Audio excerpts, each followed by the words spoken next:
Hello guys, আসসালামু আলাইকুম। আমি এমকে প্রবাস থেকে মোহাম্মদ খলিল, আর আমার সাথে আছে আব্দুল আলিম ভাই। সো আজকে আমরা আলোচনা করবো প্রবাসীদের জীবন ও কথা, মানে প্রবাসে আসলে আমাদের কি এরকম জীবনটা চলে এই উপরে কোনো কথাবার্তা হবে আজকে। সো আজকে আমি আব্দুল আলিম ভাইরে জিজ্ঞামু যে আব্দুল আলিম ভাই, আপনারা যখন প্রথম প্রথম বিদেশে আসছেন, তো আপনাদের কি ধরনের সমস্যা ফেস করতে হয়েছে আর কি? মোটামুটি যখন প্রথম বিদেশে আসলাম তখন এয়ারপোর্টেও বেশ একটু সমস্যা ফেস করা হয়েছে। যাই হোক, এয়ারপোর্ট থেকে পার হয়ে যখন আমরা রুমে চলে আসলাম, আসার পরে সবচেয়ে বড় সমস্যা প্রবাসে সেটা হলো ভাষা। ওই দেশের সাথে ভাষায় সেটিং, মানে ওরা কি বলতেছে আমরা বুঝতেছি না। দোকানে যাইতেছি, একটা জিনিসের কথা বলতেছি, আমরা বলতেছি আমাদের মুখের দিকে চায়া হয়েছে। আবার দোকানদার বলতেছে, দোকানদারের কথা শুনে আমরা দোকানদারের মুখের দিকে চায়া হয়েছি। হ্যাঁ, এই বিষয়গুলা খুব সমস্যা প্রবাসে। এটা ঠিক, ভাষা কিন্তু একটা খুব জরুরি দরকার। হ্যাঁ হ্যাঁ হ্যাঁ। তো এই যে আপনি আসার পরে কাজ কামে যখন যাইতেন, ওইখানে কোনো মানে সমস্যা হয়েছে কিনা, কোনো কি ধরনের আইডিয়া আপনি বলতে হ্যাঁ হ্যাঁ, পারেন? যখন প্রথম প্রথম আসলাম কাজ কামে সমস্যা বুঝি না কি কাজ কাম।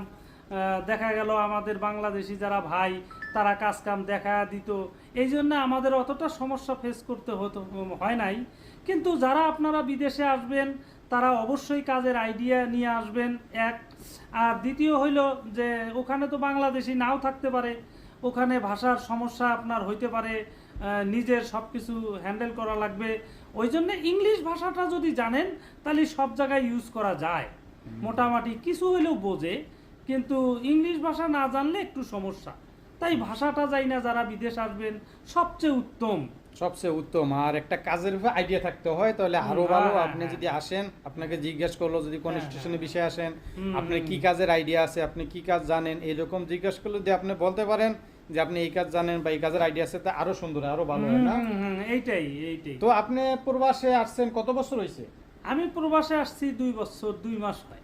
এই যে 2 বছর 2 মাস, এর ভিতরে আপনার পরিবারের কথা মনে তো অনেক দিন পড়ছে, এইভাবে কেমন লাগে তখন? আপনি ফিলটা কেমন? পরিবারের কথা মনে হইলে খুব দুঃখ ফিল হয়।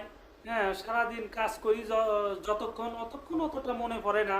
তো সবাই ভাই ব্রাদার আছে, দেখা যায় যে কাজের ফাঁকে অতটা মনে হয় না। কিন্তু যখন রুমে চলে যাই, যখন নিজে রান্না বান্না করা লাগে, নিজের কাপড় নিজে ধোয়া লাগে, যখন সব কিছু নিজের করতে হয়, তখন পরিবারের কথা খুব মনে হয়। খুব মনে পড়ে, এটা সবারই, আমারও এবং সকল প্রবাসীরই। আমরা যখন কাজ কামে থাকি তখন তো কাজের দেন্দা থাকি, তেমন হ্যাঁ একটা হ্যাঁ মনে হ্যাঁ পড়ে না। হ্যাঁ। কিন্তু যখন বাসায় যাই, কাজের থেকে থাকে না, ছুটি থাকে, তখন পরিবারে অনেক মিস করি, ঠিক হ্যাঁ না? হ্যাঁ হ্যাঁ।